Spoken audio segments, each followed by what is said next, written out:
path to entrepreneurship by establishing his own business development consultancy, help, HOP, helping the overlooked process, technical assistance. The Small Business Digital Maturity Study by Delia found that only 36% of small businesses nationwide have fully adopted digital tools and technologies. HOP operates internationally with 6 engineers and empowers small and underrepresented businesses with technical assistance to help them thrive in today's digital age. Give it up for DeiMarlon Scisney. Thank you.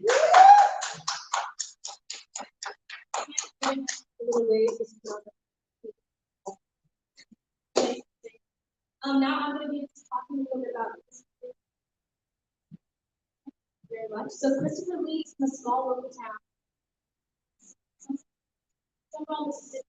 And growing up, he realized that although his community was in some he went on to attend his bachelor's of science in industrial systems. While at Mississippi State, he made a committed effort to make change by joining many minority student-led businesses and serving on the executive board, such as Men in Excellence, National Society of Black Engineers. From his time in college, he went on to become a mid-level industrial engineer for the Boeing Company in Everett, Washington, where he currently resides. Service continues to follow him as he currently is a professional member of the National Society of Black Engineers and Boeing Black Engineers Association. Please help me welcome this member of our panel, Christopher Lee.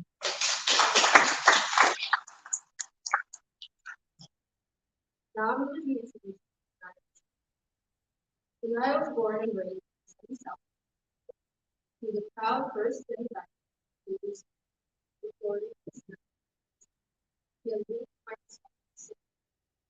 various roles global communities. He is now a product marketing businessman. Denai loves mentoring people as alternative. He also believes in working hard and having in her free time, she loves to dance, listen to oldies, roller skate, travel, eat, and spend time with her loved ones. Give it up for Denai. Thanks so much. So we have a couple of prepared questions, but I think we're all in agreement that we want this conversation so we're not scripted. Raise your hand, we'll get a mic to you.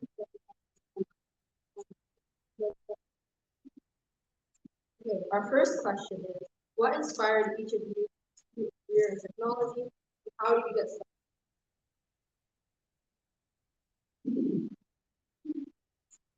Yeah, so I guess I can start this one off. So I actually entered the tech field by like I don't even know what you would call it. It was like the tech field chose me, I guess. So I was actually a biology major, a neuroscience major. I was on my way to medical school. Like I was trying to be Carson. I wanted to work on babies' brains, right? I wanted to be a pediatric neurosurgeon, and that was my focus. And then I found out this opportunity within tech, and then just found out more about AWS, the opportunities that kind of coincided with the cloud, and then kind of delve a little bit deeper into just the tech field in general. And then I was like, I got to thinking, I was like, well, I come from a background that fell woefully below the federal poverty line. So I was like, okay, do I want to throw $100,000 into debt, or do I want to make $100,000 right out of college? And so then I got to thinking, I was like, okay, I can get these certifications and kind of move up, right? I don't really know the tech, but I can learn the tech, right? And so really, to make a long story short, I would say that the tech field really chose me, and just the opportunities within tech, because you look at tech now, right, and especially when I started, I was like, okay, analytics, AI, ML, that stuff's going to be booming here soon. And then now you hear it now, and that's all you hear is AI, AI, AI. And what is that, right? What does that mean to do for your business or, whatever you're trying to do? And so I definitely feel like that the tech field chose me, just the opportunities.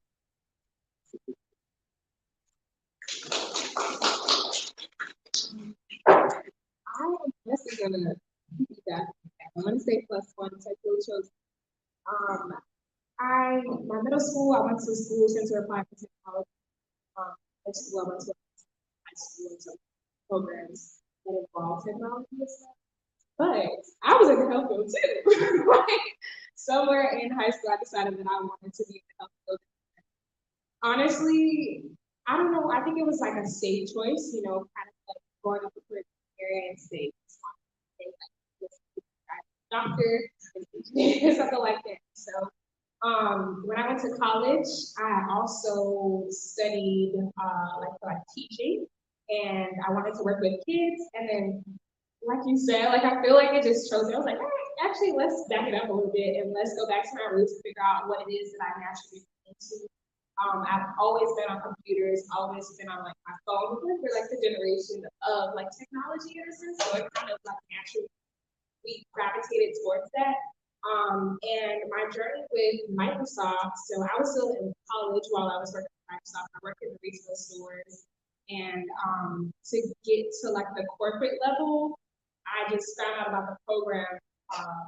Through Microsoft. Microsoft actually reached out to me like through LinkedIn, so I was just kind of like in those spaces naturally, and it just kind of happened. I'm here now, and I love it. It's just that's great. Okay, I guess it's my turn. So for me, one thing I want you guys to do, if you find out,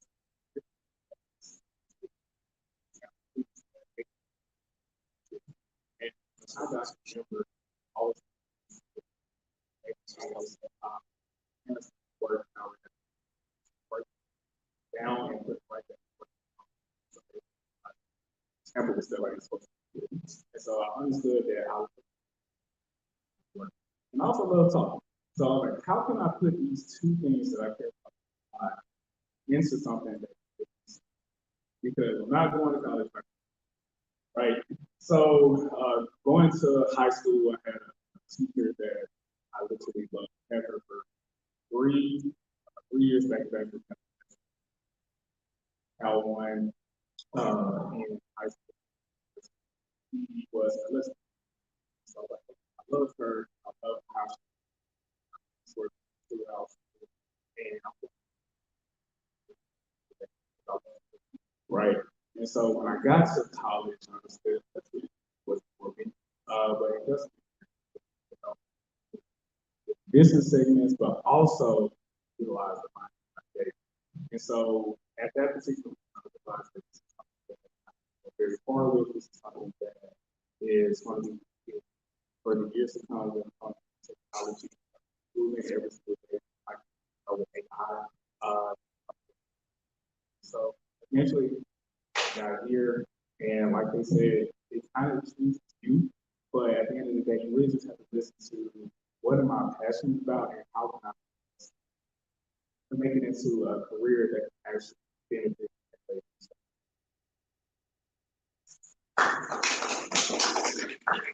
Thank you so much for those amazing responses. I'm going to switch the order of questions a little bit. There's another question I saw caught my eye. But I was just wondering, you know, off the topic about any particular challenges or obstacles you face in terms of questions you represented the technology, and how did you overcome them?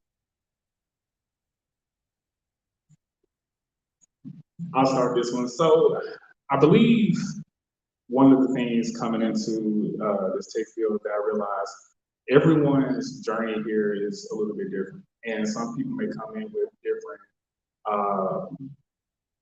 what's the word I'm looking for?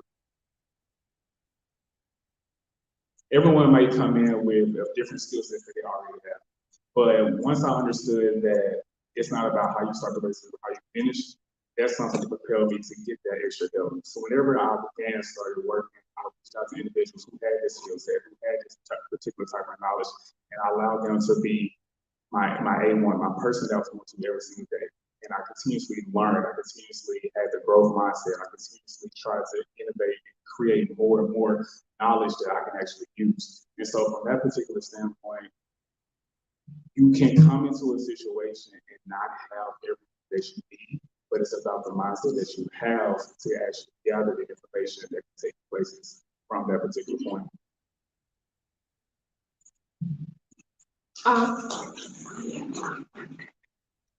For me, personally, I would say challenges that I feel like I've faced. It's a word. It's called like imposter syndrome, and if you don't know, it's like getting into a space and maybe feeling like you're not doing enough when in reality you are. I think for someone like a young Black professional like myself, I get to these predominantly white spaces, and it's hard to get to a place where maybe where you feel like you don't relate to everyone. Our story is completely different from those who might have been in the same space that I'm in. And so like just like getting into those spaces and like trying to cling to the people that look like me, the people that have similar background stories just like me, and figuring out how to like navigate my way through the work that I'm doing and be great at what I'm doing and understand that like nobody has like my superpowers. And so that would say that's like my challenges being in these spaces, and as you constantly elevate, you have to like remind yourself that hey, like I'm here for a reason because I work for this. Yeah, this is it. That is powerful, y'all. Oh my goodness.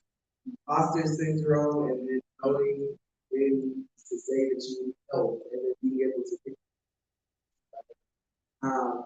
So like I want to kind of tie all of that together, right? So even with the imposter syndrome, like to kind of back off of that, I feel like as Black folks too, it's like we try to, or we almost have to in spaces as well, work 150%, right? Doing above and beyond and more than what the average Joe Smo has to do, right? The same person that's doing the exact same job, right, as what I'm doing. And so, in addition to that, not overworking and kind of also knowing when to like take your breaks, right? Also, just focusing on health. All of that stuff is important. In addition to that, but you will some obstacles that I faced. My entire time at Amazon Web Services, I did not take PTO. To PTO one time. To the point to when I left, I chose to leave. I got a check from my PTO that had accrued, right, from that. But it was like, okay, this is fine. But it's like I also looked at it and I was like, my goodness, I took no time whatsoever to myself. I was working. So yeah, just knowing when to also rest, yeah, but not quit. And then don't be complacent as well. But then also don't get caught up in it, right? Because you can also get caught up in the system where, okay, now I'm gonna to an L5, I gotta get to an L6, right? So you can also get caught up in that as well. So those are a few obstacles that I would say, but definitely just, and then just knowing when to also depend on as well, get mentors involved. And ask people like us for guidance or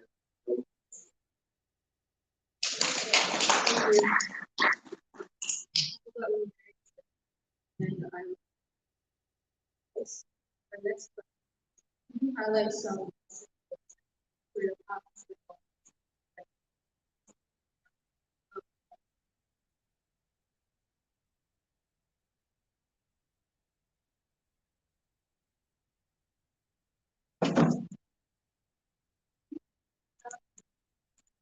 I can't specifics, but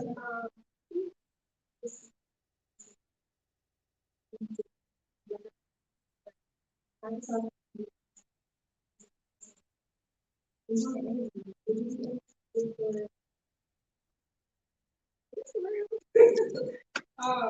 I think it's like getting into those spaces, like setting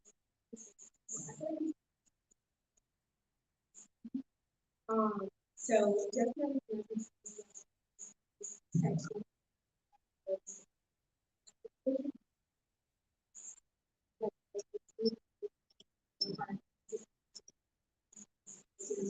it's like people are always saying it's what you know, it's who you know.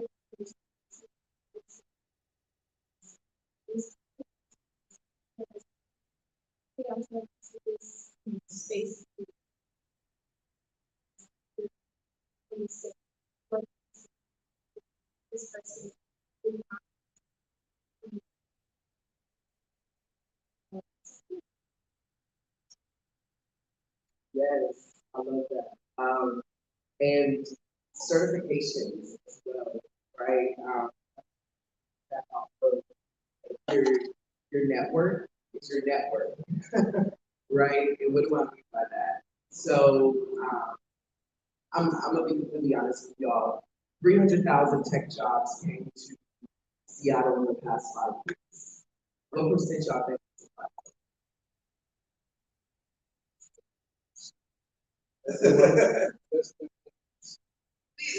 Be a little bit higher, man. We got 2.7%. We got 2.7%. Okay. But I know, right? Yeah, you're close.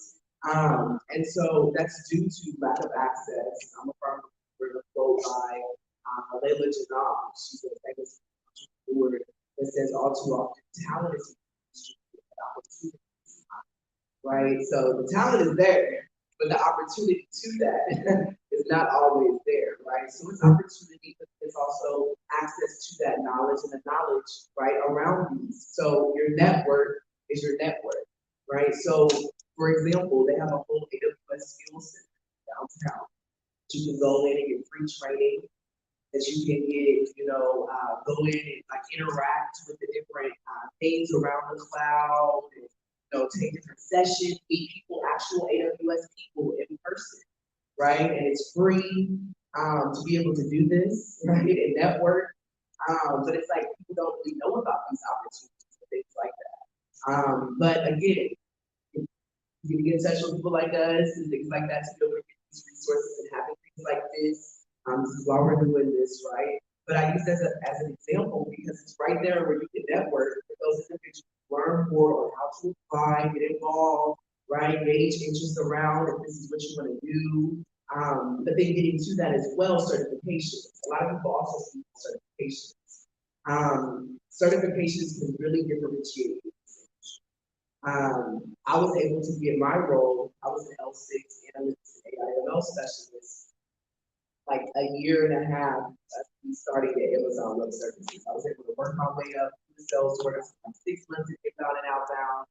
Then I was a strategic ISV account manager where I had accounts like DocuSign, Lacework, HashiCorp, some of the top strategic ISVs, right? And then moved into an analytics and AIML role, but that was based on my competency in the service. I didn't come from a tech background, but being able to learn about the tech can get you to places. Be able to network, right? Because I sat down, I made a coffee chat with my soon-to-be manager, and I was like, "Hey, I'm interested in this role. You mind telling me a little bit more about this and things like that?" And he was like, "I love your spirit. Let me just want to put you through the interviews about the role, right?" So it's again, your network is your network, certification, trainings, all of that as well. And then just hit us up for more information on how to get involved.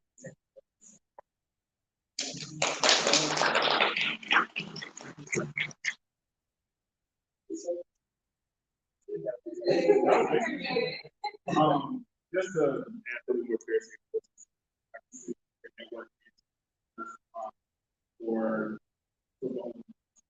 there is a partner with MIT, 2-year program where you get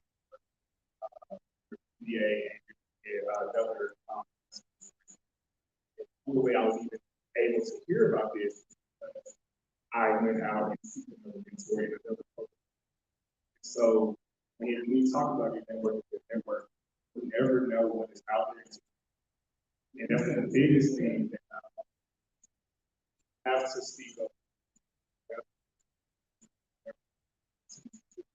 So that was something that is going to be obviously 5-year plan, 10-year plan is yes. Well, also I have a friend of mine as well, and multiple programs at our colleges as well that are partnership with. So if you want to find what to offer programs Scisney, you just have to go to issues office or go to whoever it may be who's coming to our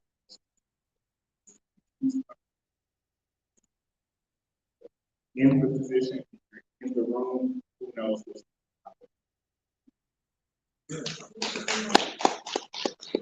From that, everything you guys are thinking on,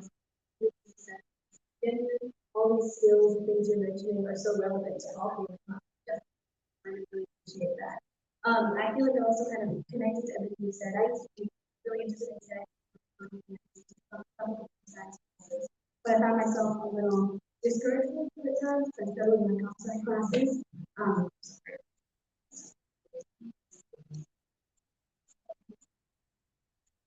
Thank you for speaking to us about humans and networks and that. I think it's something that all of us need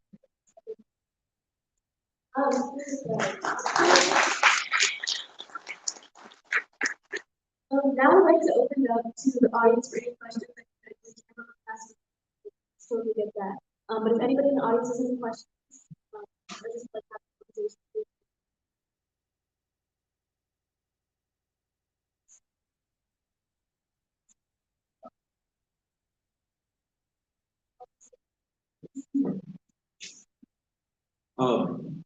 I haven't always been interested in the tech field, but I am interested from like others, like the certain evolutions, such as like how people talked about ChatGPT and the evolution of AI in the past.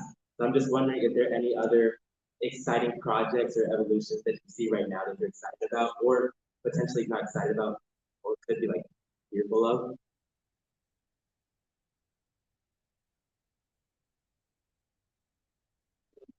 And I love chatting about this type of stuff. Okay, so like AI definitely is going to continue. I mean, we're just scratching the surface of what AI can do. So that's just going to continue to revolutionize. We're getting to a stage where it's going to be like deep learning that's going to happen, and just a lot more is going to happen with AI, right?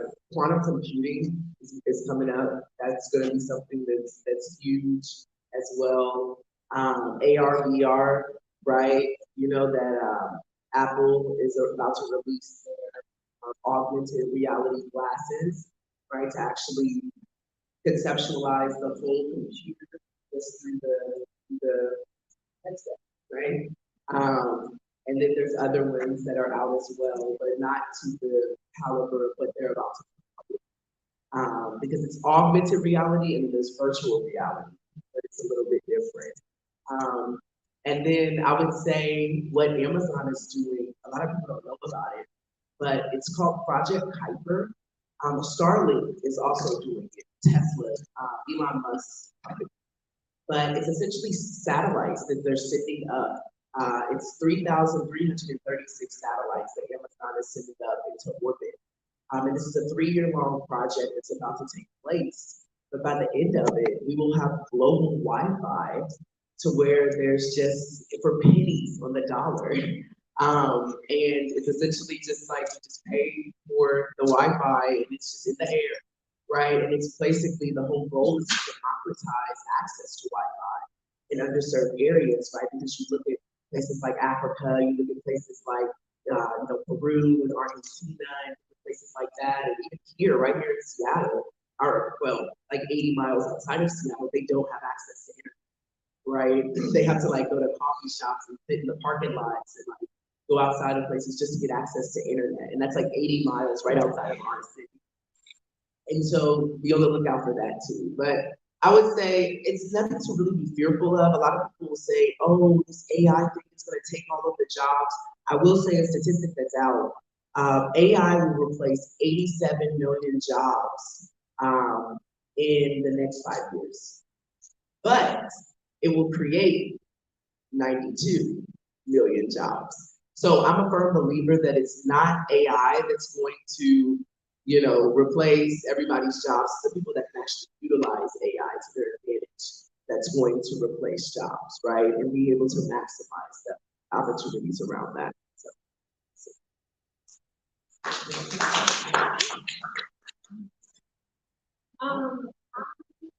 I would say, me personally, the things that I'm mostly excited about as well, like AR and VR.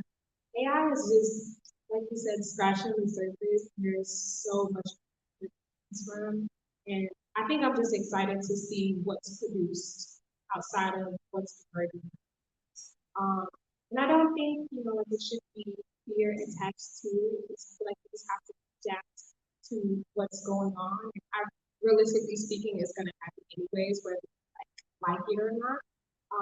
And I feel like working in these tech spaces and like seeing what it's like doing for me, someone that's like working right now in tech and seeing how it's helping me write papers and think about things in ways that I haven't thought about things. I think this makes me excited to see what the future holds. I don't really know any. You just gave us the inside scoop. I don't really know any other like specific technology to look forward to, but I would say just do research. There's so much out there. It's like you can't express all of it at the time. So, yeah. I work in that field. So.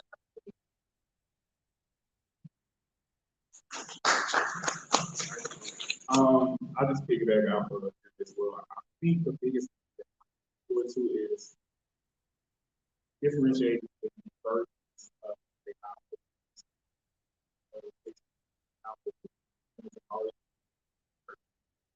as well. So I want to see what is it going to look like this cross do a step. So another thing that I'm looking for how if you bring about creativity within that this is man, a lot of way of operating and when user have that flow and clear understanding ways to be more efficient, to have more lean products, to do something that's more so that's in terms of anything else, I think you've already told you guys gave us everything. So Yeah, subscribe to the link.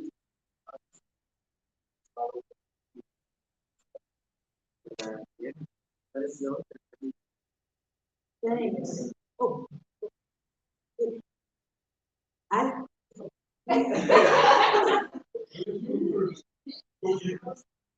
Okay. Well, Tommy, I'm still here. First of all, I just want to acknowledge you, my young sister. I saw that. I see you. In fact, I see all of you young people, and I'm just this event. Is for you all, about being your village, surround. And I'm not trying to put you on the spot, and you're embarrassed, but I do feel like even as Black folks and everything we're going through, we have emotions. And that's part of, we're talking about tech, robots, AI, things all that nature.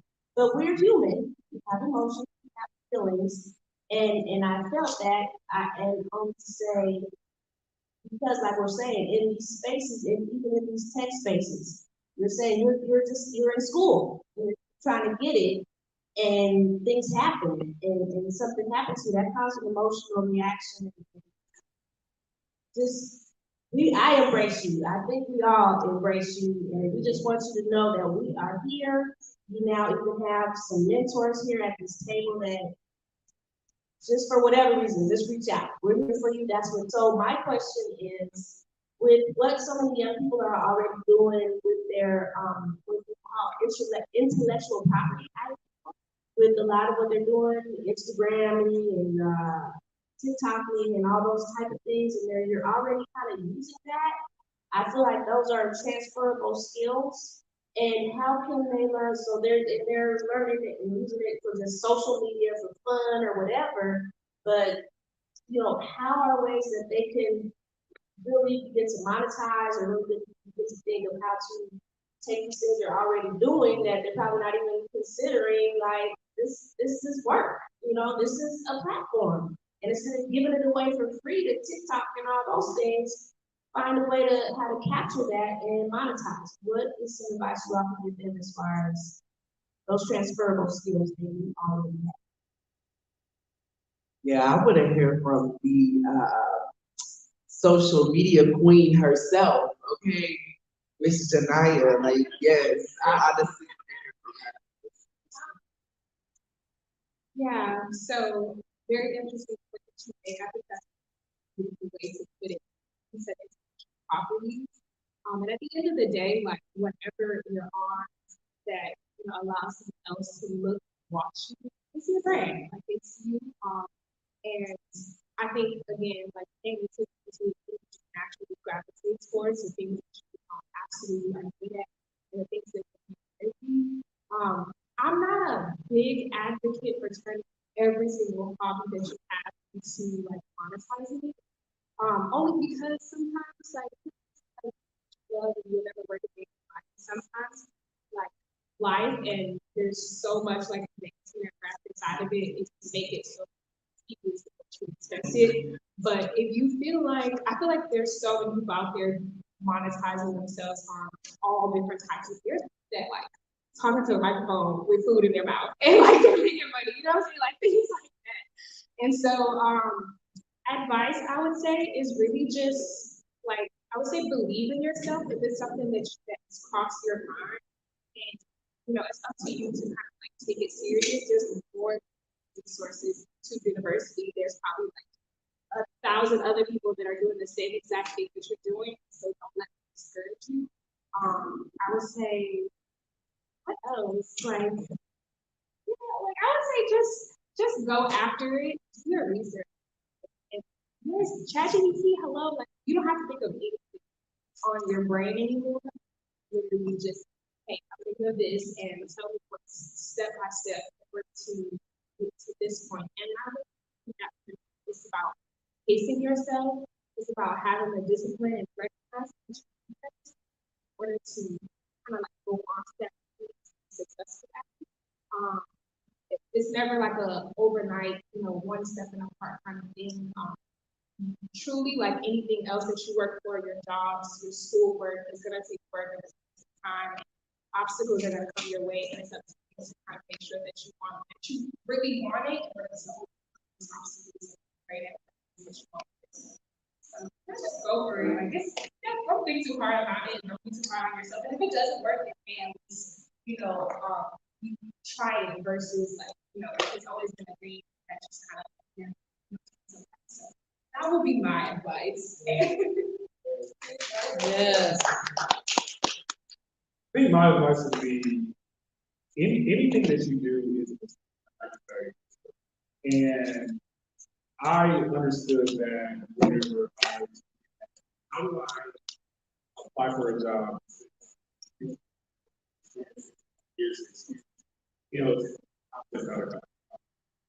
How do we get this? How do we? And I started to understand that the skills that they're looking for at the company is expand yourself. Use it already. So, for example,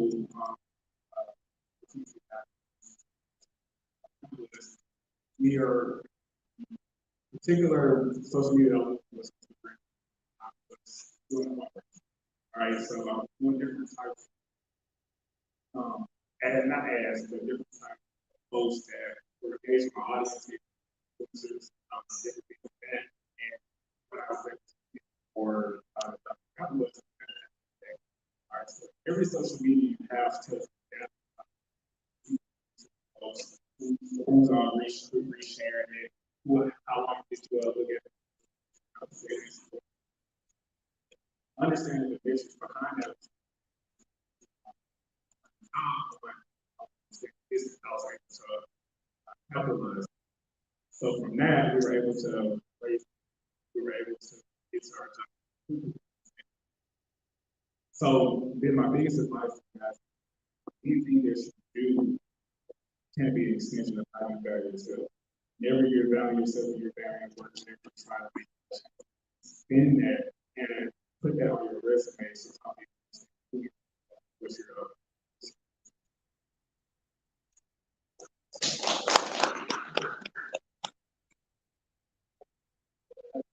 And then just to kind of surmise everything, I really feel like it boils down to niching, differentiating, and consistency.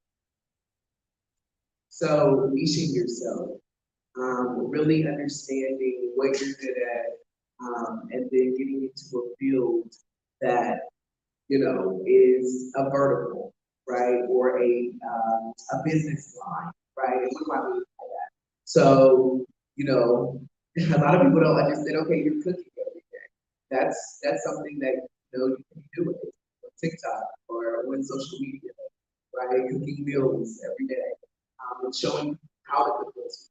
Now you've created 10 videos, right? Okay, now here's 10 recipes. Now you have a cookbook that you can then publish on that following and build a whole, and you built all of this with ChatGPT, you know, 15 to 30 minutes to do this whole thing, step-by-step processes. You now have a whole ebook, a whole cookbook that you can now sell online, that is yours, right? You can come out with a whole soul food book, right? Whatever you want, whatever your food type is, even if it's ethnic, like that is even better, right? Like you have more of an advantage. You know what I'm saying in that scenario, because it's something different, which brings me to my second point. How are you different from what the everyday is? You learning to differentiate yourself, right? And so what does that look like in the industry, right? It can be from something signature of what you're saying every time that you're doing this video, what you're wearing, what you're advertising, right? The products that's there, because then you start using the products. Let's say you have a knife set that's Cuisinart or something, and this is not a marketing whatsoever. I'm just telling you. Let's say you have a Cuisinart set right there on your counter, and you're cooking with that Cuisinart set. You're tagging that company, and now you're getting brand partnership deals from that company, right? You know, differentiating yourself. And then getting into consistency, because that, all of what I just said takes time. So you have to stay consistent, which has honestly been one of my downfalls. I get so busy with my company and everything that's going on. I had a whole TikTok, Chef Boyardee, cooking up, y'all cooking. When I'm telling y'all, like, that's why I use that example, because I was talking to myself. I was literally just talking to myself now, area. And I did not take advantage of that. Like I still can, I still have the platform, right? There's still time, but you have to stay consistent, right? Because I get lazy, okay, I'm gonna get fast food one night, I ain't cooking tonight. You know what I'm saying? Or I'm cooking, trying to hurry up, and it's like, okay, I don't want to go through this editing process, it's taking an extra hour on top of the 2 hours or hour and a half that I'm cooking, right? So then I get to thoughts in my head and things like that. So again, niching yourself, differentiating yourself.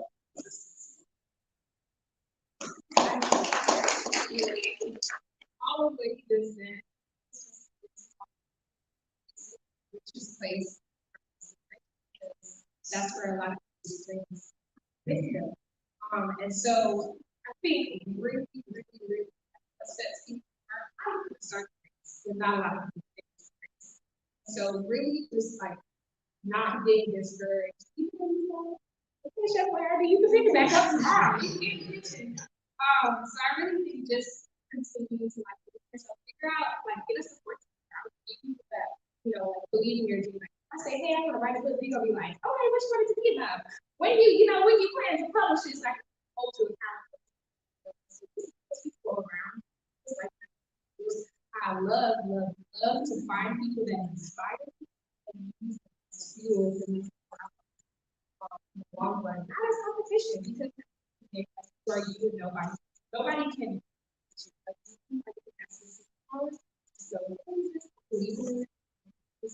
being consistent, like you said, I think that's really discipline.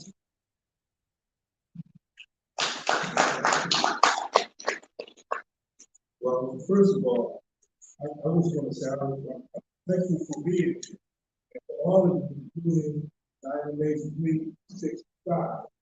And the thing that's running through my head, like, when I was in college, which was in the 70s, Aretha Franklin had an album, she sang a song, Young Gifted and Black.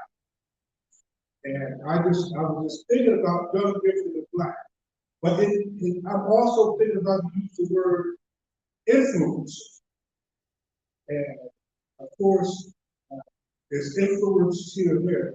But for me, everything always goes back in a lot of ways to politics and policy and how you're the up and comers, you're the future, and these folks in the audience too.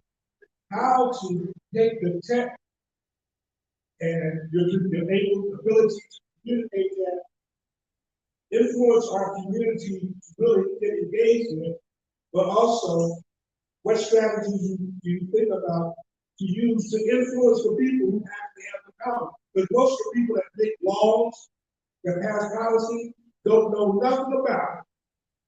And how, what do you think about ways to influence the decision makers? Talk about, for interviews and jobs, but policymakers, representatives, and what paths do you utilize, or you think would be better able to utilize to get policymakers to really know and understand and value our input for our future,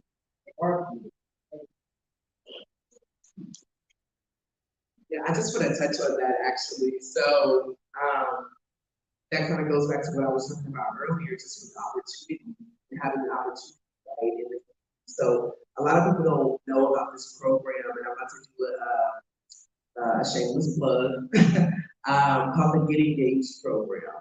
It's through the YMCA, right? Amani Bender runs it.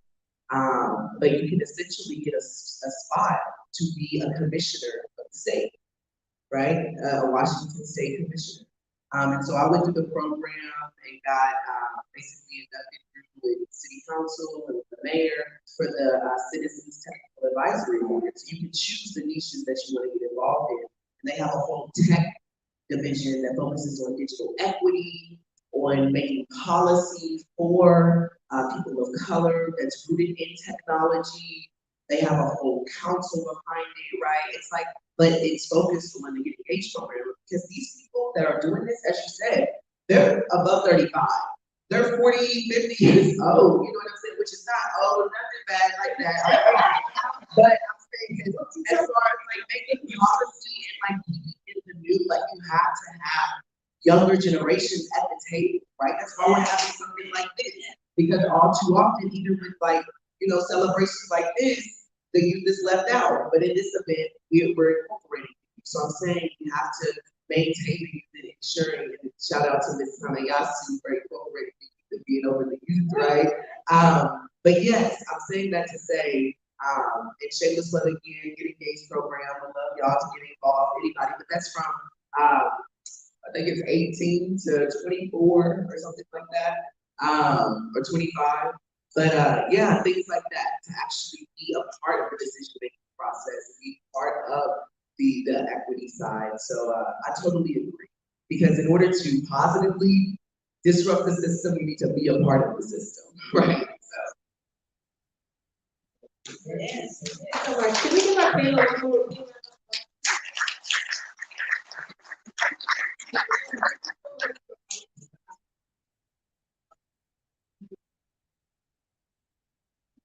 We want to thank also for being here. As I said, they want to help and support you all, as us, I guess, coming in too. So if you have any questions, we're going to chat for a couple minutes after this.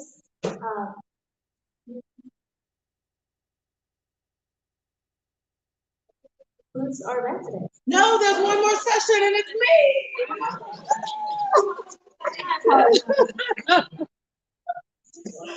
We can start almost immediately as well. Nobody. This is not the end. We do have a final segment with Dr. Tracy Merrill. Yes. I will hand this mic off to the Mr. Wilmore.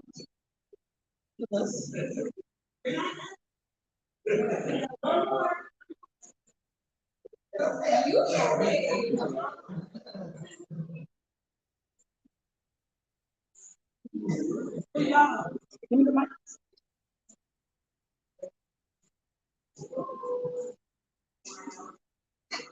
Hey, y'all, real quick, we're got a 5-minute intermission. If you're gonna stay here, the preparation is for you to just relax. Take a few deep breaths. Turn the volume up a little bit. It's one of my favorite things. We're at the beach. We're relaxed. What I'm gonna talk about is called living powerfully. Living powerfully. You heard it. We get to talk today about what it means to live powerfully.